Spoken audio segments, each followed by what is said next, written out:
Mis padres dijeron que tenían trillizos, pero me mantuvieron en secreto en el sótano como cuarto hijo para repuestos. Durante 13 años vi a mis hermanas solo a través de cámaras. Cuando quisieron mi riñón, las tres me ayudaron a escapar y revelaron por la noche lo que nuestros padres realmente habían hecho. Mis padres le dijeron a todos que tenían trillizos. Yo era el cuarto, el niño de repuesto que mantuvieron escondido en caso de que algo les pasara a los otros. Viví en el sótano viendo las vidas de mis hermanos a través de cámaras de seguridad. Se escabullían por la noche para traerme comida y enseñarme lo que aprendían en la escuela. En nuestro 17º cumpleaños, cuando los otros recibieron pastel arriba, me trajeron una sola vela. Pide un deseo para salir, susurraron. Pero ¿cómo escapas cuando oficialmente no existes? El sótano se convirtió en todo mi mundo el día que llegamos a casa del hospital. Mientras mis hermanos recibieron certificados de nacimiento, yo recibí un cuarto de almacenamiento con un colchón. Mamá lo explicó simplemente. El seguro cubre 3 bebés. 4 nos arruinaría, pero te estamos manteniendo segura aquí abajo. Por si acaso. ¿Por si acaso? ¿Qué? No la entendía. Vi a mis hermanos crecer en un monitor parpadeante. Primeros pasos, primeras palabras, primer día de escuela. Estaban etiquetados en la pantalla. Luna, cámara 1. Ana, cámara 2. Carmen, cámara 3. Yo no tenía cámara. No tenía nombre. Mamá me llamaba repuesto cuando se acordaba de traer comida. Los papeles del seguro se guardaban en una caja junto a mi cama. Aprendí a leer con esos documentos. Cobertura máxima para nacimiento de trillizos, 2.8 millones de euros. Nacimiento de cuatrillizos, 50.000 euros total. Debajo de eso, otro papel que me hizo doler el estómago. Tipo de sangre raro o negativo. Donante universal. Probabilidad de compatibilidad perfecta entre hermanos idénticos, 100%. Mis hermanos me descubrieron por accidente cuando teníamos 5 años. Estaban jugando al escondite cuando Ana encontró la puerta del sótano. 3 caras idénticas me miraron a través de la rendija. ¿Eres nuestro fantasma?, susurró Luna. Esa noche regresaron. Todas las noches después también. Esperaban hasta que nuestros padres empezaran a roncar. Luego se escabullían con todo lo que podían robar de la cena. Carmen me enseñó a leer mejor. Ana me mostró matemáticas. Luna bajó sus dibujos y los pegó en mis paredes. ¿Por qué no vives arriba?, preguntaron. Porque soy la de emergencia, dije, repitiendo lo que me habían dicho. No entendían. Yo tampoco realmente. No hasta que Carmen se enfermó. Tenía 8 años cuando los doctores encontraron problemas con sus riñones. Vi en los monitores a nuestros padres caminar de un lado a otro en la sala. Tenemos opciones, dijo mamá. Éramos inteligentes. Estábamos preparados. Esa noche, mis hermanos no bajaron. Podía verlos en las pantallas, acurrucados en su habitación, llorando. A la mañana siguiente, papá vino al sótano con un kit médico. Solo algunas pruebas, dijo. Cosas estándar. La aguja dolió. Los viales de sangre se llenaron uno por uno. 6 de ellos. Luego revisó mis ojos, mis reflejos. Presionó mi estómago donde estaban mis riñones. Perfecta, murmuró. Absolutamente perfecta. Carmen mejoró con medicación. La puerta del sótano se cerró desde afuera después de eso. Mis hermanos empezaron a dejarme notas debajo de la puerta. Estamos tratando de encontrar una manera. No dejaremos que te lastimen. Eres nuestra hermana, no repuestos. Años pasaron en ese sótano. Hacía ejercicio para mantenerme saludable. Tenía que mantener los repuestos en buenas condiciones. Estudiaba con libros de texto viejos que mis hermanos contrabandeaban. Los vi ir a la escuela, hacer amigos y vivir vidas. Cada cumpleaños, 3 velas arriba, una vela abajo. El mismo deseo cada año. Cuando cumplimos 12 años, Ana se rompió el brazo tan mal que el hueso salió por la piel. En el monitor, vi a nuestros padres intercambiar miradas. La mano de papá fue a su bolsillo donde guardaba la llave del sótano. No, susurré a la habitación vacía. Por favor, no. Pero el brazo de Ana sanó bien. La llave se quedó en su bolsillo. La peor parte no era el aislamiento. No era comer sobras o dormir en concreto. Era ver a mis hermanas vivir sabiendo que existía solo como su respaldo. Su suministro médico ambulante. Un niño fantasma esperando a ser cosechado. Trataron de decirle a alguien una vez. Luna se quebró con una maestra sobre su otra hermana. La escuela llamó a nuestros padres. Esa noche, vi a mamá explicar sobre el cuatrillizo imaginario de Luna. Una respuesta de trauma por ser trilliza. Tan creativa, tan perturbada. Se recomendó terapia. La cerradura de mi puerta se actualizó a digital. En nuestro 17º cumpleaños, me senté en la oscuridad escuchando la fiesta de arriba. Risas, música, voces de niños que nunca conocería. Cuando llegó la medianoche, mis hermanas se escabulleron con un cupcake que habían escondido. Una vela parpadeaba en la oscuridad. Pide un deseo, dijeron. Lágrimas cayendo por 3 caras idénticas. Desea salir. Te vamos a ayudar. Te lo prometemos. Cerré los ojos. Soplé la vela. Deseé lo único que siempre había querido. Existir. Pero cuando llegó la mañana, todavía estaba en el sótano. Todavía viendo sus vidas a través de pantallas granuladas. Todavía el niño de emergencia. Los repuestos. El fantasma en el sótano que solo 3 personas en el mundo sabían que era real. Mamá bajó esa tarde con el kit médico otra vez. Más pruebas. Más viales de sangre. Solo verificando que todo funcione correctamente. Dijo. Nunca se puede estar demasiado preparado. Se detuvo en la puerta, mirándome. Sabes que eres amada, ¿verdad? Te mantuvimos. Podríamos haberte dado en adopción, pero te mantuvimos. Eso es amor. La puerta se cerró detrás de ella. La luz roja parpadeó. En ese momento, supe que tenía una decisión que tomar. Una que no solo cambiaría mi vida, sino las vidas de mis trillizos para siempre. La decisión se cristalizó en mi mente como hielo formándose en vidrio. No podía esperar a que mis hermanas me salvaran. No podía depender de deseos o esperanza. Si quería existir, tenía que hacerlo realidad yo misma. Empecé pequeño. Cada vez que mamá o papá bajaban para pruebas, memorizaba sus rutinas. Papá siempre revisaba su teléfono exactamente 3 veces durante cada visita. Mamá tarareaba la misma melodía mientras extraía sangre. Eran criaturas de hábito, y los hábitos podían ser explotados. Las cámaras de seguridad se convirtieron en mis maestras. Estudié a mis padres como un científico estudia ratas de laboratorio. Papá se iba al trabajo a las 7:43 cada mañana. Regresaba a las 18:17. Mamá hacía compras los martes. Tenía club de lectura los jueves. Peleaban por dinero el 15 de cada mes cuando llegaban las facturas. Mis hermanas notaron el cambio en mí primero. Durante sus visitas nocturnas, me encontraban haciendo flexiones abdominales corriendo en el lugar. Tenía que mantenerme fuerte, no solo como repuestos, sino como alguien que pudiera defenderse. Ana bajó un cuaderno escondido en su libro de matemáticas. Desarrollamos un código. Un golpe en las tuberías significaba padres desiertos. 2 golpes significaban significaba todo despejado. 3 significaba emergencia. El cuaderno se convirtió en nuestro documento de planificación, pasado de un lado a otro bajo la puerta. Dibujé diagramas de la casa de memoria y ángulos de cámara. Marqué puntos de salida, escondites, zonas ciegas donde las cámaras no podían ver. Mis hermanas llenaron detalles desde arriba. ¿Qué tablas del piso crujían? ¿Qué ventanas se abrían silenciosamente? ¿Dónde papá guardaba sus llaves? La primera prueba real llegó 3 semanas después. Carmen tenía una competencia de natación el sábado. Ambos padres asistirían, saliendo al mediodía, regresando a las 4:00. 4 horas de oportunidad. Había practicado forzar la cerradura digital con horquillas que mis hermanas habían contrabandeado. El mecanismo era simple una vez que lo entendías. Esa mañana, los vi irse en los monitores. Conté hasta 300 para asegurarme de que no habían olvidado nada. Entonces me puse a trabajar en la cerradura. Mis manos temblaron, pero la memoria muscular tomó el control. Clic, clic. La luz roja se volvió verde. La puerta se abrió por primera vez en 5 años sin un adulto presente. Las escaleras del sótano parecían imposiblemente altas. Las subí lentamente, piernas temblando por más que el esfuerzo. En la parte superior, otra puerta. Esta sin seguro. La empujé y entré a una cocina que solo había visto a través de pantallas. Todo estaba mal. Las proporciones, los colores, los olores. La vida real no coincidía con las imágenes granuladas a través de las cuales había vivido. Toqué la encimera, el refrigerador, una silla. Sólidos, reales. Prueba de que no estaba soñando. Quería explorar todo, pero el tiempo era limitado. Encontré el estudio de papá, registré su escritorio, papeles de seguro, registros médicos, estados de cuenta bancarios. Fotografié todo con una cámara digital vieja que Ana había contrabandeado meses antes. Evidencia, prueba de que existía. En el armario de mamá, encontré una caja etiquetada Recuerdos del bebé. 3 pulseras de hospital, 3 certificados de nacimiento, 3 huellas de pies. Nada para un cuarto hijo. Pero debajo, envuelto en papel de seda, una cuarta pulsera de hospital. Bebé niña de, misma fecha, misma hora más 3 minutos. Existía. Tenía prueba. La puerta del garaje retumbó. Habían regresado temprano. El pánico inundó mi sistema. Corrí, tomando las escaleras de 3 en 3, cerrando la puerta del sótano detrás de mí. La cerradura digital hizo clic justo cuando escuché la voz de mamá en la cocina. Mi corazón martilleaba mientras los veía en los monitores. Se movían a través de su rutina, ajenos, pero Carmen lo sabía. Durante la cena, seguía mirando hacia la puerta del sótano. Esa noche, me deslizó una nota. Regresaron temprano porque Ana los llamó. Dijo que se sentía enferma. Te compramos tiempo. Mis hermanas habían creado una distracción. Estaban aprendiendo a ser conspiradoras. En las siguientes semanas, refinamos nuestro sistema. Luna comenzó clases de arte los sábados, dándonos otra ventana. Ana se unió al club de debate después de la escuela. Carmen comenzó a hacer voluntariado en el hospital. Cada actividad significaba tiempo fuera de casa, oportunidades para que practicara existir. Aprendí a reiniciar la cerradura desde adentro, a moverme por la casa sin dejar rastros. Memoricé dónde pertenecía cada objeto, cómo se sentaba cada cojín. Me convertí en un fantasma que podía caminar a través de paredes sin molestar el polvo. Pero mamá se estaba volviendo sospechosa. Comenzó a bajar en horarios aleatorios, revisando mis signos vitales, haciendo preguntas extrañas. ¿Alguna vez piensas en irte?, preguntó un día mientras medía mi presión arterial. ¿Entiendes por qué eres especial? Mantuve mi cara en blanco. Di las respuestas que quería. Estoy segura aquí. Soy la de emergencia. Entiendo. Sonrió, pero sus ojos permanecieron preocupados. Esa noche, instaló una nueva cámara en mi habitación. Fingí no notarlo, pero la había visto esconder el monitor en el armario de su dormitorio. Hay algo profundamente inquietante sobre lo pragmático que es este niño de repuesto sobre su situación, como si hubieran normalizado ser mantenidos como órganos vivientes. La forma en que los padres enmarcan esto como amor mientras literalmente tratan a su cuarto hijo como corazones de repuesto me hace preguntarme qué tipo de lógica retorcida usan para justificarse este espectáculo de horror a sí mismos. Me estaba viendo dormir. Mis hermanas se volvieron más audaces en su rebelión. Comenzaron a hablar fuerte sobre su hermana imaginaria en la escuela, haciéndola tan presente en conversaciones que los maestros dejaron de corregirlas. Dibujaron imágenes de 4 niñas, escribieron historias sobre cuatrillizos, hicieron lo imposible de ignorar. La consejera escolar pidió otra reunión. Esta vez fueron las 3. Se sentaron en esas sillas de plástico y contaron la misma historia. Una hermana en el sótano, padres que mentían, una niña que existía solo como repuestos. El informe de la consejera lo etiquetó como delirio compartido y vinculación traumática. Se recomendó terapia familiar. Mis padres se negaron. Dijeron que lo manejarían en casa. El manejo vino en forma de separación. Luna se mudó al cuarto de huéspedes. A Ana y Carmen se les prohibió pasar tiempo juntas sin supervisión. Divide y vencerás. Pero habían subestimado el vínculo entre almas idénticas. Nos adaptamos. Los mensajes se volvieron más elaborados, escondidos en lugares cada vez más creativos. Luna dejaba mensajes en su arte. Ana codificaba planes en tareas de matemáticas. Carmen usaba su voluntariado en el hospital para investigar leyes de donación de órganos. Imprimía información en una computadora de biblioteca. Estudié cada documento que traía. Aprendí sobre consentimiento, sobre autonomía corporal, sobre derechos que supuestamente no tenía. El conocimiento se convirtió en otra forma de fuerza, otra herramienta en mi arsenal. Las cámaras me mostraban todo. El negocio de papá estaba luchando. El club de lectura de mamá era en realidad un club de vino. Peleaban más, bebían más, me revisaban más. La presión se estaba acumulando en la casa como vapor en una olla sellada. Entonces Ana se enfermó. No enfermo de brazo roto, realmente enferma. Fiebre que no se rompía, articulaciones que se hinchaban como globos. Los monitores los mostraron llevándola al hospital a las 3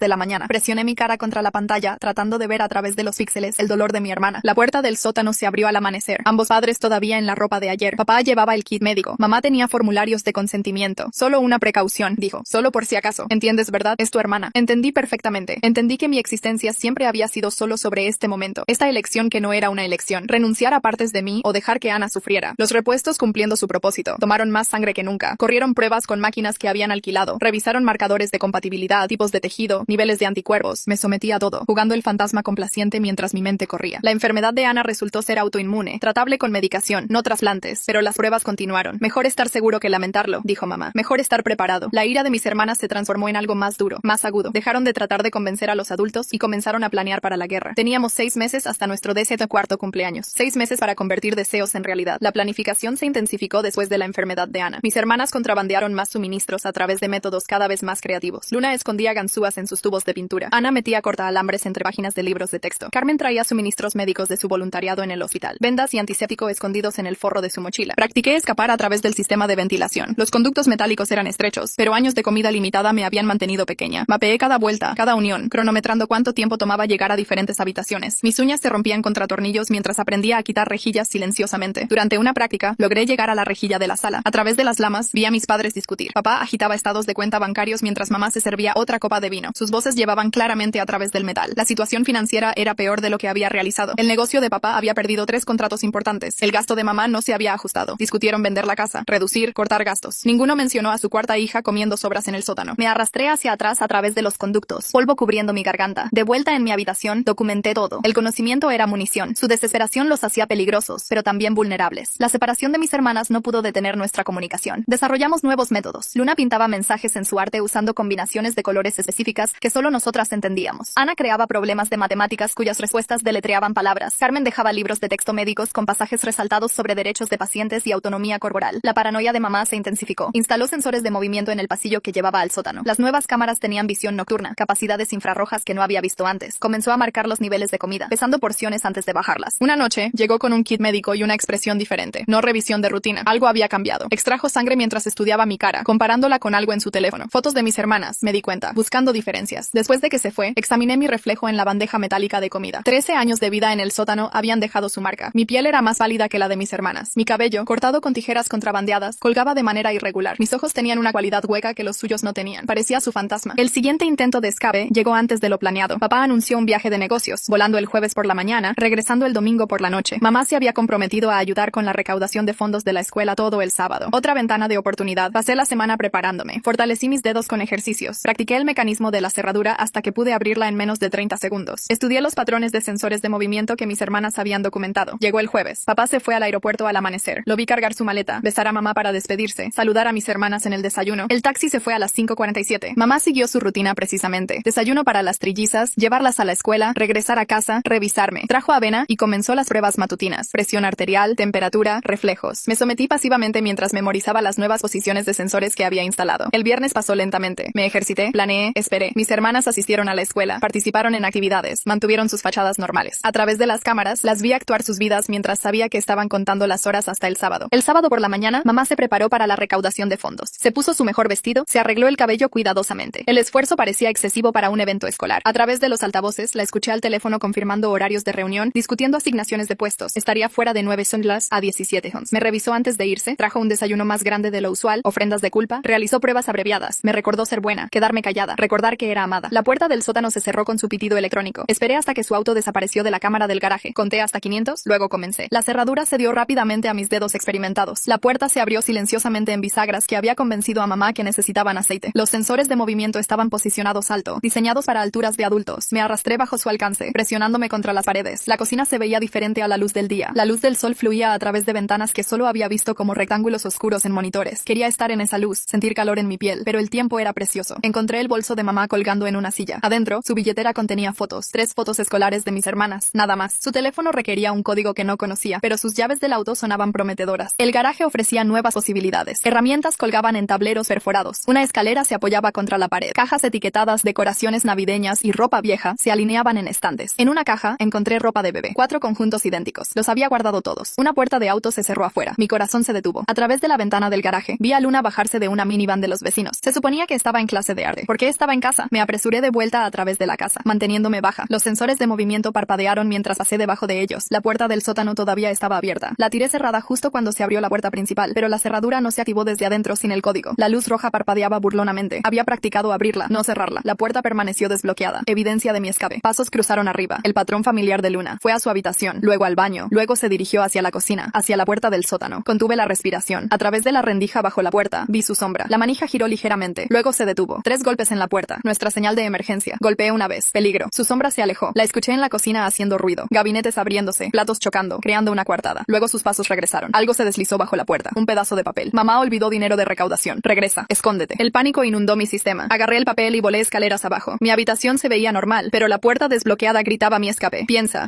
La rejilla de ventilación colgaba suelta de mis sesiones de práctica. La arranqué completamente abierta y me metí adentro, tirándola cerrada detrás de mí. Bordes metálicos cortaron mis hombros mientras me forcé más profundo en el conducto. El auto de mamá entró al garaje 2 minutos después. Sus tacones hicieron clic en el piso de la cocina. Se detuvieron en la puerta del sótano. La manija giró. A través de la rejilla la vi entrar a mi habitación. Su cara se puso pálida. Giró, revisando esquinas, mirando bajo el colchón, corrió de vuelta arriba. La escuché correr a través de la casa. Puertas cerrándose. Su voz gritando los nombres de mis hermanas. Regresó al sótano con su teléfono. Llamó a papá. Las habilidades detectivescas de mamá necesitan trabajo si recién ahora está notando la ropa de bebé para 4 niños que coincide con la hermana imaginaria que sus hijas siguen mencionando en la escuela. Pista bastante grande ahí mismo. Sus palabras llegaron en fragmentos. La cerradura. Se fue. ¿Cómo la encontró? Entonces notó la rejilla de ventilación ligeramente torcida. No del todo al ras. Sus ojos siguieron el trabajo de conductos a través del techo. Agarró una silla. Se subió a ella. Presionó su cara contra la rejilla. Nuestros ojos se encontraron a través de las lamas metálicas. El tiempo se congeló. Ninguna de nosotras se movió. Entonces mamá sonrió. No su sonrisa practicada usual. Algo más frío. Dejó la silla en su lugar y subió. Escuché herramientas traqueteando en el garaje. Regresó con un taladro y soportes metálicos. Metódicamente, comenzó a asegurar cada rejilla en el sótano, taladrando soportes sobre cada apertura, atrapándome en las paredes. Horas pasaron en la tumba metálica. Mis hombros se acalambraron. Mi respiración se volvió superficial. El polvo cubrió mi garganta. A través de pequeñas grietas vi a mamá trabajar. Tarareaba mientras taladraba. La misma melodía que tarareaba durante extracciones de sangre. Cuando terminó, se paró en el centro de mi habitación y habló al techo. Su voz se llevó a través de los conductos. Explicó cómo siempre había sabido que este día llegaría, cómo se había preparado. Los soportes eran temporales, solo hasta que papá regresara a casa. Entonces me extraerían correctamente, de manera segura, sin daño a la mercancía. Dejó botellas de agua y barras energéticas en mi colchón. Un gesto de bondad, lo llamó. Prueba de amor. Luego subió a esperar. A través de los conductos, escuché a mis hermanas regresar de sus actividades. Conversación normal. No hay pista del drama abajo. Mamá sirvió la cena, ayudó con la tarea, las acostó. La madre perfecta para sus hijos visibles. Cayó la noche. El metal se volvió frío. Mi cuerpo gritaba por la posición confinada. Pero esperé, escuché, planeé. Alrededor de medianoche, llegó un rasguño suave desde arriba. Metal sobre metal. Uno de los soportes se aflojó. Una rejilla se levantó. Apareció la cara de Carmen. Lágrimas corriendo. Se estiró hacia abajo. Me tiró hacia arriba a través de la apertura en el cuarto de lavado. Mis piernas se doblaron. Alfileres y agujas dispararon a través de cada extremidad. Carmen me mantuvo de pie. Me guió al baño. Me vi en el espejo, cubierta de polvo, sangrando por cortes metálicos, viéndome más fantasma que niña. Me ayudó a limpiarme mientras susurraba urgentemente. Ana estaba haciendo guardia. Luna había creado una distracción antes, fingiendo estar enferma para que mamá la revisara en lugar del sótano. Habían robado herramientas del garaje, trabajado en turnos para liberarme, pero no podíamos irnos. Mamá había activado el sistema de seguridad. Todas las puertas y ventanas estaban armadas. El código había sido cambiado. Todas estábamos atrapadas hasta la mañana. Carmen me llevó a su habitación. Ana y Luna esperaban, caras pálidas de miedo y determinación. Nos acurrucamos juntas, 4 niñas idénticas planeando en susurros. Me mostraron lo que habían reunido. Dinero ahorrado de mesadas, una mochila con suministros, números de teléfono para servicios de emergencia. El plan era simple. Cuando mamá abriera la puerta en la mañana, correríamos, las 4 juntas, ir a la casa de los vecinos, pedir ayuda, probar que existía. Pero los planes rara vez sobreviven al primer contacto con la realidad. Mamá no esperó a la mañana. A las 3